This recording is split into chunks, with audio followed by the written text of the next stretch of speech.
Just follow the money. What's good, y'all? I'm Carl. I'm Jonathan. And this is Dilly. We're fast forwarding here to 2014.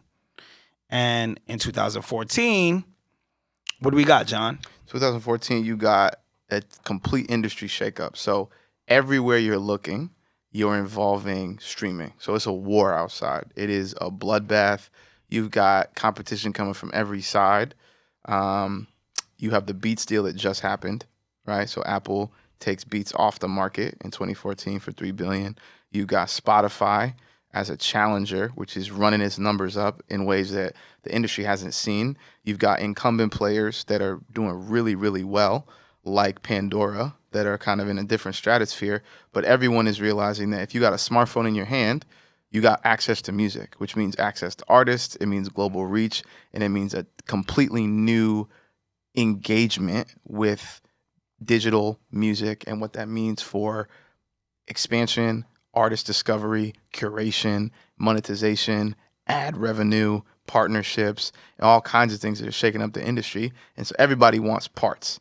Jay is a brand new label owner in a way that he hasn't been before. He's got a beautiful joint venture. He has artists under management.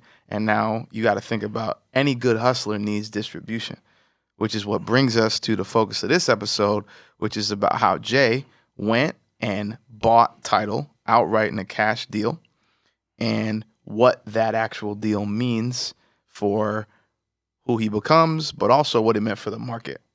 Right. And, bro, like when this happened, there were a billion think pieces. There were, like, it really made noise when he did this thing. That's a fact. And when you think back now, like in hindsight, like a lot of folks really came for Jay. It was nasty. It was nasty. Public perception was that it was obviously not going to work. It was a big clout chase. It was celebrity driven. Mm-hmm. And it had no real kind of credence to it. Jay really had like all the artists that were investors standing on the stage behind him. That shit was crazy, hilarious. Daft Punk had the head suit on. It was a lot. That press conference was immense, and it got incredible coverage because of the actual celebrity and the impact of the kind of artists that he gathered, which quite frankly no one had done. So I also want to make sure, like, we're contextually to do that, to call something artist owned and then to realize it's actually artist owned are two very different things. Mm-hmm. And that was actually, I think we talk about it a lot more now. We talk about equity splits. There's a lot more proliferation of that. But when Jay did it, that was fairly revolutionary in the context he did it, fresh off a acquisition of a foreign-based entity. Right. And I have a feeling that Jay like really understood what he was doing and how loud that move would be. So like, I guess where we should really start is like, well, like, why was entering the streaming war like important for Jay? We should kind of break that down. Like, so first Jay got a label, right? So like, as a label owner, you have all these costs. You know, you got to put money up for your artists. You got to also put bread up for like videos, stuff like that. But like, one of the things that you also have to prepare for as a label owner is to give up a share of your revenue to distribution, right? And traditionally, distribution is radio. You know, that's the plain, like, that's, at least before streaming became a thing, that was the vanilla play. It was like, all right, cool. Your song gonna be, your song gonna be on the radio, and radio gonna take a little piece of cut of the play or whatever, but they still gonna pay us for playing your joint. But now with streaming and so many different streamers, especially during that time, like Spotify was really in its heyday, and it was getting its ass waxed in the press for like not paying artists, right? It was almost like, it wasn't like Napster, but it was like, it felt like it had a Napster vibe, right? And so now if you're a label owner right? You're thinking to yourself, okay, like I need to find a way to get a hold of this distribution thing. And Jay's thing was great. Like maybe I need to have my own streaming company, right? So I think that's one. What about his thesis? So Jay's thesis at this point, again, fresh off of both Rocawear and then before that, you can hear it in the music, you can hear it when you kind of watch any media, is how do I create independence and freedom to live in the version of ownership that I define? Mm-hmm. And so his version in this context, right, is around distribution and artists getting more, right? Because Jay's experience in the music business, he talks about, and he's watching, he's very perceptive. He's saying how people got done super dirty, right?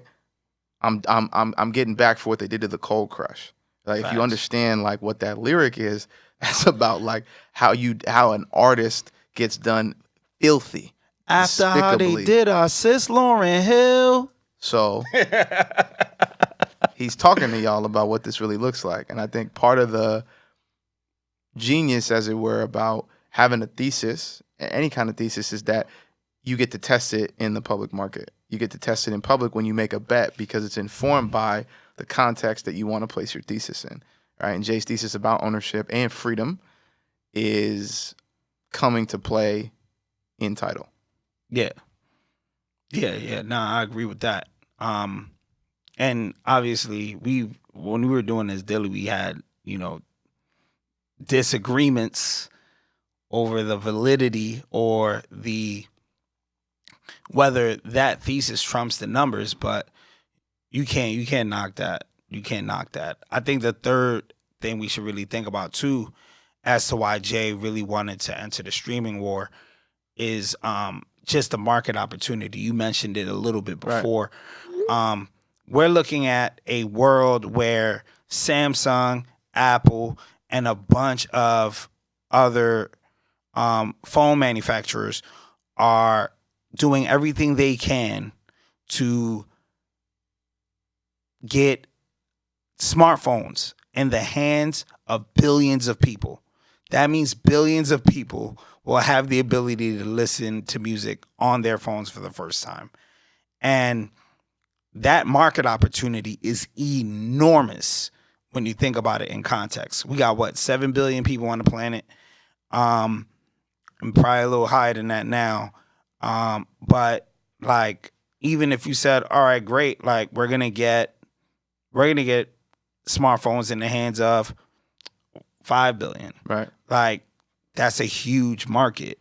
So from a streaming perspective, if you're a source of music for that 5 billion, you really caking. And you got to think a lot of the international growth that you see in markets and regions is mobile first. Right. And so you're looking at countries and environments that might not have the same infrastructure that we're used to having in the West or even in the US, but they do have access to a phone. Right. And so from that phone, you're able to engage with the wider world. And so music is a universal language because that's how people process and engage with feelings, thoughts, emotions. And so if you can get your music and a completely new fan base in a different region or geo, there's no stopping what you can do. And so the war is really actually an expansion question, which is who can get to these areas of expansion faster, who can be first to market. If you're not first to market, can you have a better service? If you don't have a better service, can you have a differentiated offering, right? Can you be a part of a stack of a listener? And I think Jay, as an artist, has experienced his own fan base. He's been touring. He's been a global star for a minute at this point, and he's aware of the trials and tribulations of not just making great music, but distributing great music, and then being compensated fairly for the distribution of that music. Big independent energy. So now that we set the table a little bit, right? Let's talk about Tidal. All right. So like Tidal.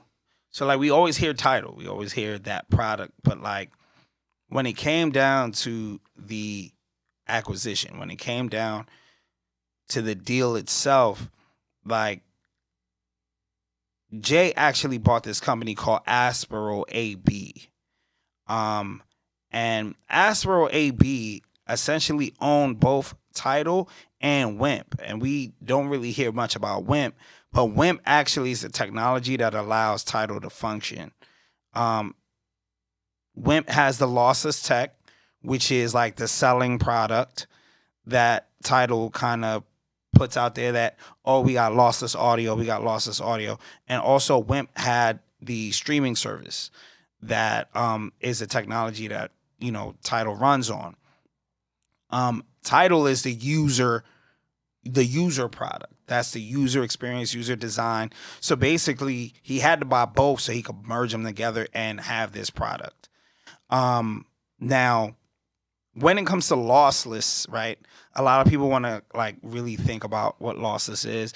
And I hear it and I'm like, all right, what they mean, no losses? Like, what is this really? You know what I'm saying? So like lossless audio is essentially the highest quality of audio you can have for streaming music. Right. And essentially it's comparable to like CD quality at its lowest level, and it can go even higher than that.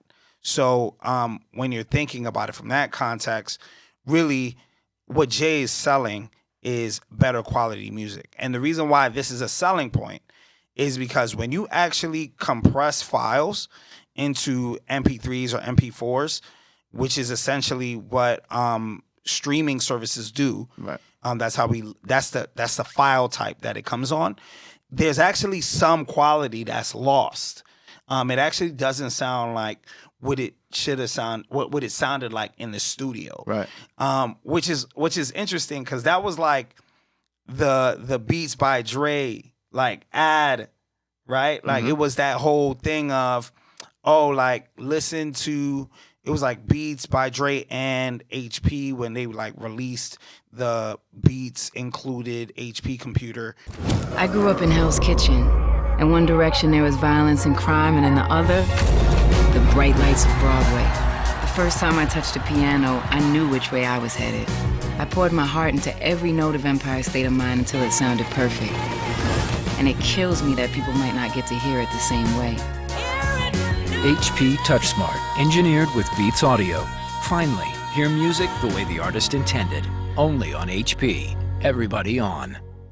It was like that whole idea of listening to the music the way the artist intended, right? Like feeling like you're there with them in the studio. But I'll be honest with you, as like a person who, listens to music all the time, I just get better headphones.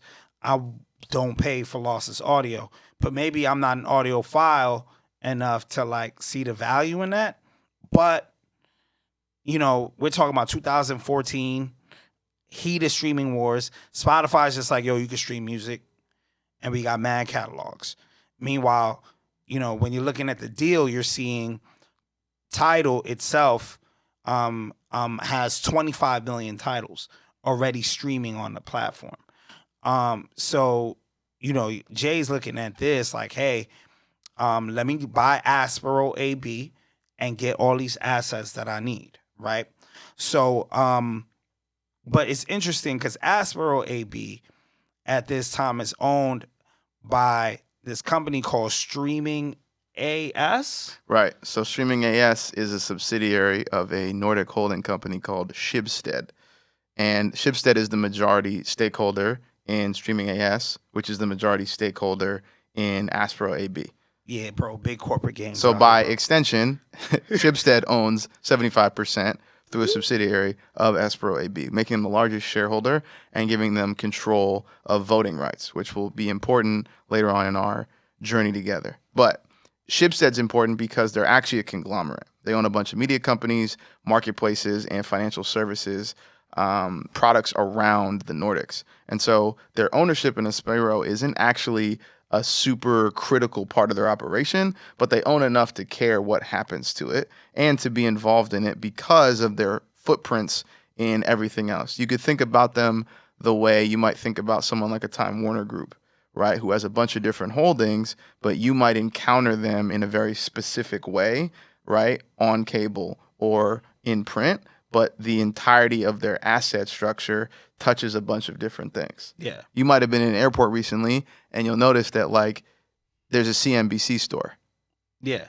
And that means there's a footprint that is actually about a brand, but that's real estate in an airport that is owned by a conglomerate. But like you might have just wanted water, Yeah. but they paid to be in the terminal you're in. So you paid them twice. Yo, bro, the way companies be like, the way they be placing their products or the different ways companies get paid, like when you actually do the 9,000 foot view, this shit is insane, dog. It's wild. And also what's interesting to me is also the ways that different companies make acquisitions. So like what's crazy is Jay didn't pull up and say, all right, cool, Rock Nation gonna buy Tidal. Jay went and created an entity called Project Panther Bidco based in London to make the bid for Aspiro AB. And doing the Dilly, we realized that, oh man, like you can't just be an American company pulling up and copying a Swedish company, because Swedish companies are in the EU. So when you're in the EU has regulations, and those regulations actually require you to be an EU-based company.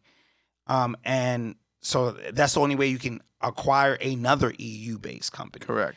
Which is insane. Like, I didn't know that. And on top of that, Juan Perez is the director of Project Panther Bidco. OG Juan. Like, yo, man's a savage. Like, we always be thinking that OG Juan there just to take pictures. He ain't just there to take pictures. He out there making moves. I don't know who thinks that, but like that's not good. He also is also co-owner of the 40/40 Club. So I just think it's important to recognize that like what you think someone does and who they actually are two completely different things. And so the more you read, the more you realize people have their hands in a bunch of different things and deals. And this is one of those situations where you'll see it again, like Jay's team is involved in the behavior and the actions that kind of manifest themselves into the future. The other thing that's important to recognize is that Aspiro is actually traded publicly. And so when Jay makes the bid offer in early 2015, when they accept the bid, they actually are delisted and they become a private company, which is, you see this often happen in the US when a private equity company will go buy something and they'll delist from the actual stock exchange. And that's important because that means that the assets of the company and the books become private.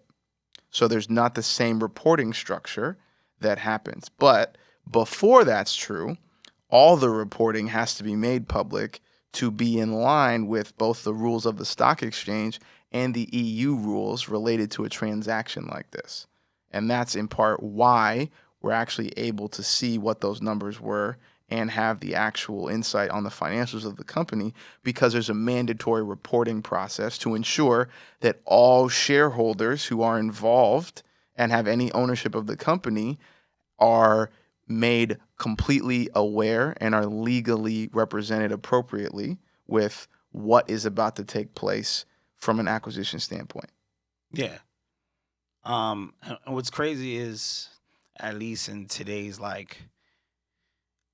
investment process, at least from a retail standpoint, like I don't be hearing about a lot of cats like that be actually pouring into these publicly traded like companies docs that are available in like SEC.gov or like on the or on the investor relations websites, or just like available on websites that allocate that kind of data. Like there's a bunch of services out there for that, and like you could actually like look at anybody's 10K, anybody's balance sheet. You can look at anybody's like report and shit if they're a publicly traded company. Right. But you don't really be hearing people actually say that, and it's interesting to see that. So like, who else is in on this deal? All right. So anytime there's a deal of this size, you have actual professional services firms, banks, legal entities representing both parties to make sure that the deal proceeds in the right way. So you got Pryor Cashman, which is the legal advisor to Project Panther Bidco for U.S. Legal issues or anything that might happen. You got SEB, which is the largest bank in Sweden. We didn't know about this, but Carl actually worked at SEB in New York. And, you know what I'm saying, he was involved in SEB's work. Not this deal, but he knows things about that bank because he worked for a Swedish bank. Yeah, it's actually crazy. When I saw this, I was like, SEB was in on this deal? That's actually crazy. So I worked at SEB for a little over a year. And essentially while I was there, like, I used to, like, monitor the trading floor. I used to look for deals.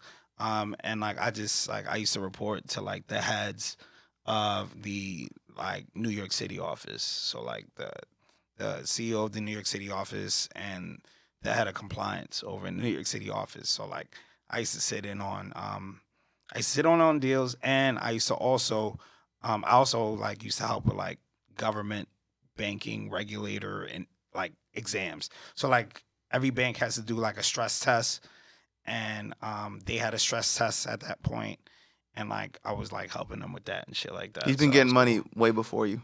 Yo, relax, bro. Relax, dog. Way too much money. You can't afford Carl. All right. We not doing this. All right, we not doing this. It's true. We not doing this. Okay. So I think the best way to move forward from here is kind of like thinking about, okay, how does the deal get done, right? Okay. So Jay takes his bread from Sean Carter Enterprises, as Carter Enterprises. Yep. And he plugs that bread into Project Panther. Project Panther then goes and makes a bid for $56 million in the Swedish market for Aspiro. Yep. Right? But, like, some crazy drama pops off. Yep. Because the minority shareholders of Aspiro AB were like, nah, we're actually good, and we think that this company could be worth more bread. Yeah.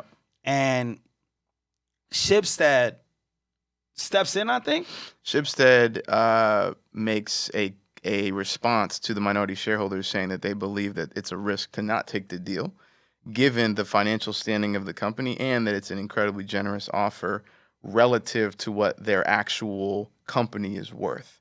So to get the valuation of the company, if you took the outstanding shares in the company, which were around 441 million, and you take the actual price of those shares per share, which was around, I think, 67 cents. Yeah, 67 cents, but in Swedish in kroner. Swedish kroner. Yeah. Which translates to, it's one kroner to around 10 or 11 US cents. Yeah, so that's so if you multiply that out, that's around 30 or so million. Yeah, and this is where our argument starts. Right. So, to be clear, Carl and I, while doing this, had a disagreement as friends. We had a falling out of sorts. And this falling out is based on the idea that this company's getting purchased. Period. Well, like that's why you're watching this at home with your toes out. Now, the question is, was there overpayment for this business based on its historical performance in the market? All right, bro. Listen. All right, look. Carl's tight because Carl really wants you to believe. So now, because I gotta pull out the work. docs, bro. I gotta pull out the docs. See, because this is the only show, this is the only YouTube or the only podcast you gonna have where Cat's gonna pull out docs for you and like really be reading through these spreadsheets. Listen, so you just said that the shareholders of Aspiro AB, right, agree that the value of the company is $30 million. But we opened this up by saying Jay bought this company for $56 million. Right. He almost paid double the amount of money. for this company. And you just also said that that Schibsted said it's actually really risky to not go through with this deal because the company itself is taking losses. Okay? Okay. I'm actually going to pull this up on my computer because you're wilding. So look, right? So these are the losses that this company is taking. For the year 2011, Okay. 13 years after its Oh founding. man, get your mans. Yeah. This company's losses All right. were 18 million Swedish kroner, which Okay. comes out to about $1.8 million in losses. Okay. In 2012, 131 million Swedish kroner, Okay. which comes out to about 13 million US dollars. 2013, this company is losing almost 100 million Swedish kroner, which comes out to $10 million. Okay. Okay? When Jay copped this company was losing $8.5 million, bro. I don't know. I'm a numbers guy. And I understand the size of the market. But for $56 million, I think it might have been cheaper to actually like build your own. This is the point. Right. Have you been to Even a party? with the 25 million titles. Have you ever been to a party and you know, like, you got to cut your mans off, but he's like, yo, man, I really, you know what I'm saying? I need his last shot. Like, Carl right here is on his last shot. So we have to cut him off. Hey, everyone. It's Jonathan. What Carl has failed to recognize or share with you is that we're in a war, as we discussed earlier. So, in a war, you need actual powder and ammunition to fight. So, if you are the kind of person who came in the game independent, who has an opportunity to purchase something that could further a vision that you have, and you have the liquidity and capital to do it, and the company is, to Carl's astute mathematical genius, losing money hand over fist yearly, you're in a very interesting position, which is that how much is the market saying streaming is worth? Because what Carl just shared with you is important. He said, hey, given the financials, there was overpayment. He didn't say he wouldn't buy it. What he did say is he wouldn't pay that much. I'm not paying $56 million for this. I hear you, but That's the crazy. market is paying what the market is paying because streaming's not going away. So right now, if I'm there, my response to that is I need all of it. So here's the offer, and the majority stakeholder said yes. So there's a minority vote, which would need more than 10% to actually hold it, because anytime there's a deal, there's an offer bid period. So Jay makes the offer at the end of January 2015, and I believe the expired period would be around early March. So they have a window with which to accept or reject the offer, and they had already gone through due diligence. So they made the offer based on the diligence they had done. So they assessed the company. They clearly saw this document that we were able to find publicly, and they said, hey, do you think this is a fair offer? Because we don't want to go back and forth. Bro, the doc that we reading off right now says that Tidal only had like 500,000 subscribers. And mind you, a substantial portion of those subscribers actually came from like cell phone partnerships through Schibsted. All right, like 17,000 users actually fell off the map during due diligence for this deal.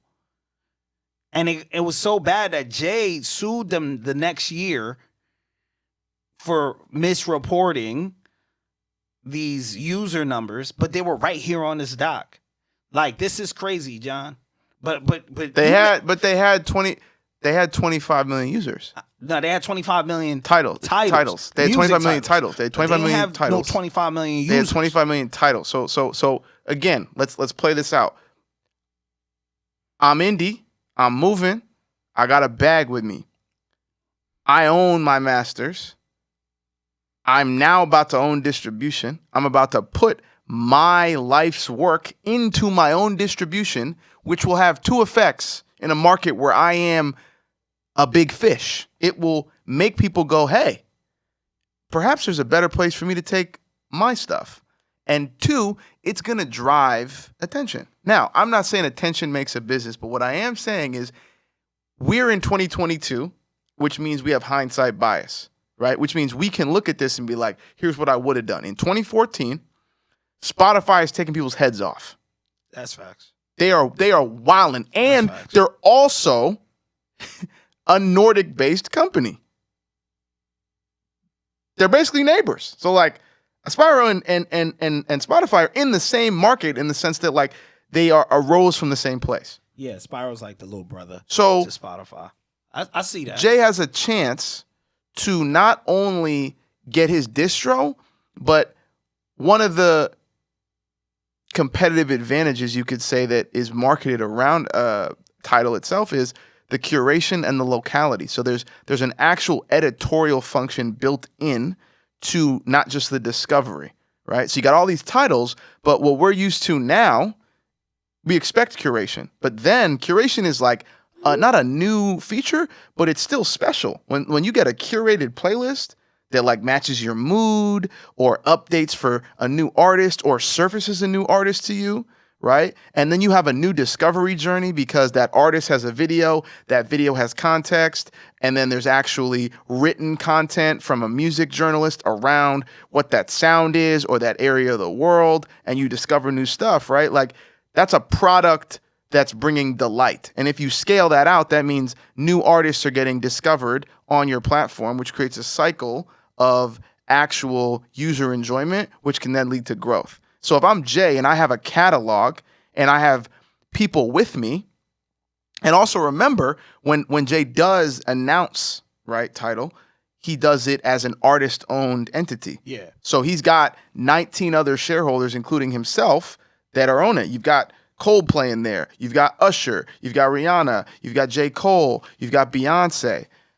You got Daft Punk, right? So you have hitters. You have monsters musically involved, and it actually is in a way, it's in a sphere of its own, right? Like all the other sort of stances that are being taken at this point, his is actually really aggressive because he just bought something in the public market and said, yeah, and now we're going to run it up here. It's going to be artists first. We're going to pay more.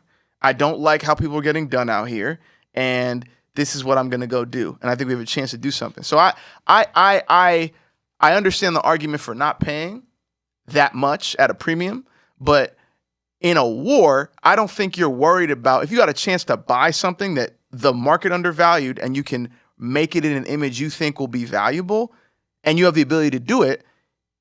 That's his thesis. He's a history of doing stuff other people wouldn't do with a higher risk tolerance and actually has the historical precedent of creating enterprise value for those ventures and then exiting them.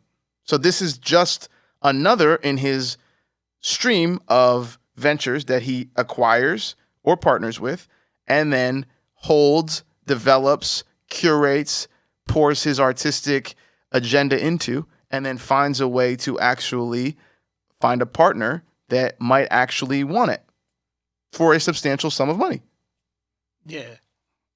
And like, yeah, the point of your argument that actually like also crystallizes, or I would say makes me more of the middle of the road. I still think that he paid too much, but like, it's the thesis point that you made, right? Like, it's this idea that Jay has always been a person who is willing to take a bit more risk than others for his independence. Right.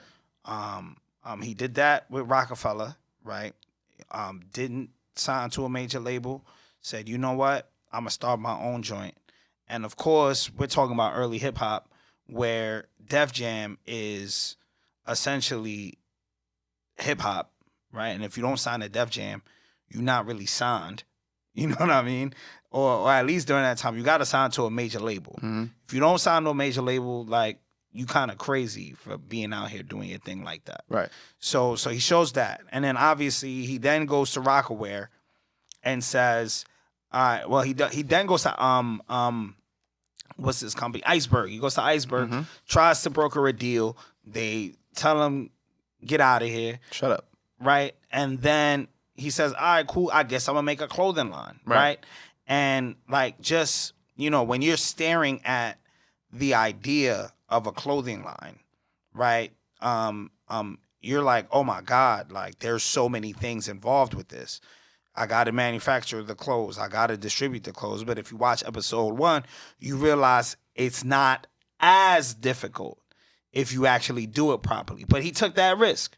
So this is, so when you apply the context of thesis, right? Jay's thesis, Jay's frame of mind when making these purchases or making these moves, it's not as crazy. But, like, as a guy who's, like, straight up banking, you know what I mean? Like, the most I would have paid for this is $40 million, because I would have gave a $10 million charge on top of the $30 million value for the market, especially because it's early, right? But to pay almost double the price for that is a little bit wild for me. So to me, I'm like, Jay pays $16 million more than he should have for this company. And 26. Well, yeah, 20. Well, yeah, no, 16. 40 million is what I would have paid for it. He bought it for 56. Right. That's a 30 handle plus 26. Nah. 46 plus 40 plus 10 is 50 plus 6 is right. 16. So you're saying I would have paid 40. Right, but he paid 20. He paid 26 more. Right. I'd have paid 40. I'd have paid 10 more. Okay. Right? Jay paid 26 more. Jay paid 16 more than me. But I guess that's why I don't own Tidal. Like, that's why I don't own it, right? I mean, yeah. But $16 million is like many Americans, like there's people who gonna live 100 years and not be worth $16 million. Big facts. You know what I'm saying? Like, and like, obviously in the game of acquisitions, it's still not, you know, extreme. We seen the Activision acquisition, right, going for $68 billion, right? But still, like, $16 million price tag or a $56 million price tag for a $30 million company is really audacious. I think there's the numbers and then there's the lore, right? We had never seen an artist buy a streaming service. That's real. That's true. So we had never seen that. So I think there's obviously, like, if it was going to be somebody, it makes sense that it was Jay in our conception, but also in how we revere his acumen, his story, and his belief in himself. So I think there's the narrative, and then there's the actual hard financial look that you can take at a business like that. And I think that's the value of having a thesis, which is that two people armed with the same information can come to completely disparate views on what an actual thing is worth.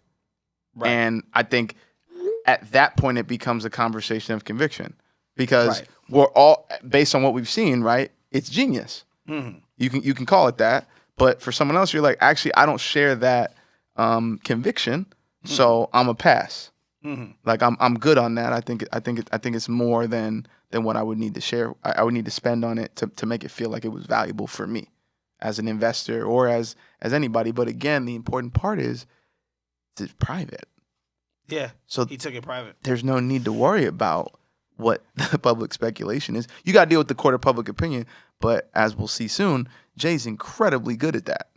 But, like, there's no public stock market to deal with because they're delisted. Yeah. So you do what you want with what you have because you own it. And it's a different and he made the acquisition in a different market, which also changes a lot of things, because I would argue that U.S. markets are a bit more fierce. For sure.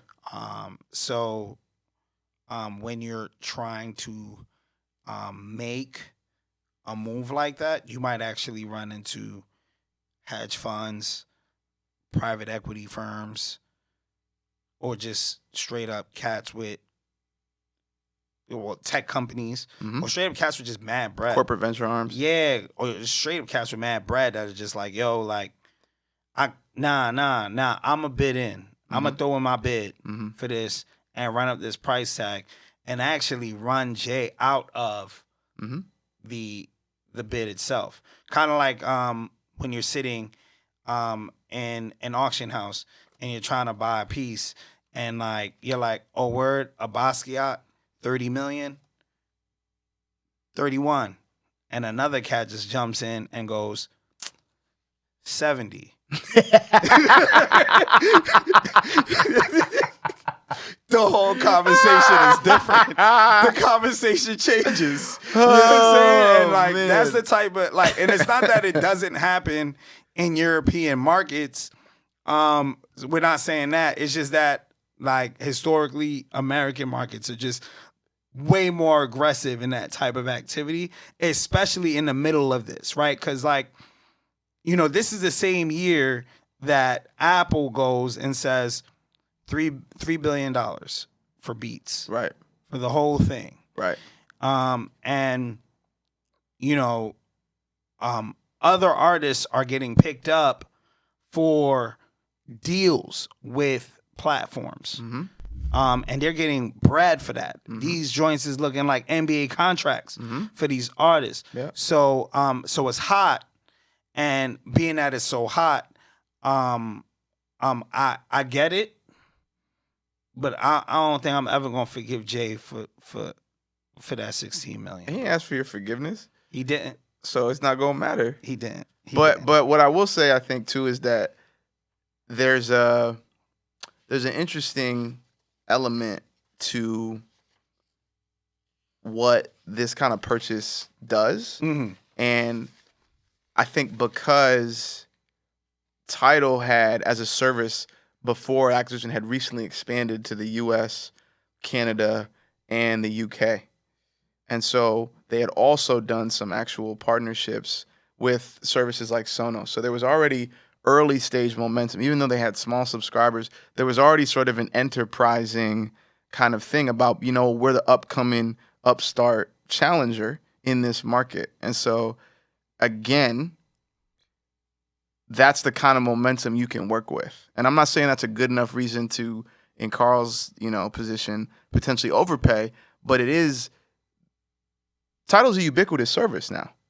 Like when you talk about streaming, you do talk about Tidal. Like I'm so sorry, but like it's crazy because they don't even got that much market share. But what's Tidal's market share in the market? It's like 2%, maybe less, bro. Possibly, but like you're still going to talk about them. Yeah. So to me, it goes, you don't have to be the biggest to punch above your weight class. Like you can still get in the ring and get busy. And here's the thing. I don't need to take all your market share to be relevant. I need to actually be alive long enough to be in the conversation. And to me, that's what Tidal has done, is they're present, they're active, they have an incredibly strong bench of in-house talent that you've seen, right? They did a lot of content acquisition and they continue to. They've got original content. And so they have the same thing everyone else does, but there's something different because of what's in it. And so I'm not saying it's not a question of better or worse, right? But I do think from inception, there was always something different about it. And that's what I'd give credit to Jay for. There was a level of defiance attached to Tidal. Yeah. That other services couldn't have because that's his ethos. He came in like that. He came in, right, with the big gold on and said, no, we want to own it. And so Tidal to me is a re-expression of that. And sometimes, you know how this works, in deals like that, sometimes the best story does win. Yeah, narrative investing. It's like this story matters, and so we're going to put capital behind it, but we're going to believe that this is going to play out, and we have a conviction here, and we'll put resources and marshal it against the conviction, and we'll spin and maneuver ourselves if necessary. But to me, that's the other part of this conversation that's really, really important here. And I think for us as a takeaway is like, it wasn't about size. The numbers don't show size. The titles don't show size. The global reach was there, but it was still like burgeoning. But like, it's still a conversation right now. Yeah. And I think it's going to continue to be. And I think that's important, especially when looking at the valuations that were around the market at that point that are quadruple what they were then. Now. Yeah, because like when you apply context to this, so because the size of, and we're gonna get more into this in the next episode, but like because of the size of the market increasing, the value of Tidal increased. Right. So like you go from being a $56 million company because streaming currently exists in EU, US markets, some South American markets, but like, and then some Asian markets. But as you see like more of the world get phones, like just off the market size alone, the actual platform's value increases. Right. Which I like if I'm looking at the deal, which is why I said I pay 40 for it, right? Because I'm applying this logic. I'm like, I'll pay a higher price tag because I know that based on the growth of streaming, right? The growth of the streaming market, I could probably turn this 40 to 100, 150, might even turn this to 200. Obviously, Jay sells it for 3, right? But that's just me being a stickler for pennies, right? But what him paying that price on those financials, right, really made me think about one of these takeaways that really to me is like a question, right? Like it's, what do you define as ownership and how much will you pay for that, right? Like, because Jay was willing to slap a $56 million price tag on a company to maintain his independence from being on another streamer. Because that's the first move he did. He said, yo, I'm out here. I'm on streaming services, but Tidal is the only one. Right. Like he paid $56 million just to pull his music from everyone else. Like that itself is a statement, right? Mm-hmm. And what would you be willing to pay for that? I think is really one takeaway that I would actually challenge everyone watching this to really think about. Right. I think another takeaway for this, right? With us, kind of doing this Dilly together, and then like having this like huge debate is to never really never underestimate the power of diligence, right? Because, I'm sure that these conversations were happening in Roc Nation offices or Project Panther offices or at Jay's crib. Like, yo, Jay, you really trying to, like, you see these numbers? Like, they losing 8 to 10 million a year, bro. Like, company barely got cash on it. You know what I'm saying? And we'll have the doc linked, but like they barely got cash. You know what I'm saying? And yeah, they got some IP. They got the lossless audio IP, but like, is people really gonna pay more for some IP? Like, right. You know what I'm saying? Like, so, but those are the questions that are really coming up in diligence when you're actually researching a company, right? And what happens if you don't actually research a company, you just buying whatever you buying, mm-hmm. and you don't really know what's inside of it, right? And like we mentioned earlier in this episode, Jay sues these shareholders well, the previous shareholders of Aspiro, because of this, subscription issue. Yeah. But like when you read the doc, it's in there, and Right. this is public, right? What's another takeaway? So my final one before we get out of here is that vision always looks like delusion before you win. And so part of this is around, when you look at this and you look at it 8 years in the future, everyone's a genius. In the moment, public opinion slaughters you. And so I think there's almost always a level of personal conviction that goes past the point of normal critique, and that paradox between, is this something that actually is viable versus is this something that I am just going to take a bet on, is something that everybody has to negotiate. No matter if you're building, a business or you're starting a new venture, or even us with the podcast, it's always like we have to think about what we are actually attempting and mitigate what our own fears might be, but also the fact that people might not get it. And I think Jay has, again, made a career of understanding people might not get it. And I'm still okay with that because I control what I control. And I think that's actually a really powerful framework for anything. And it can help align you, and then it can help keep you from something that's outside of your thesis that you're like, I don't actually invest in that. I haven't done the work to have an opinion on that. So I don't touch it. Yeah. And with that, we finna wrap up episode 2 of Do Dilly. And always remember, bro, don't follow me. Follow the money. Don't follow John. Don't follow us. Just follow the money.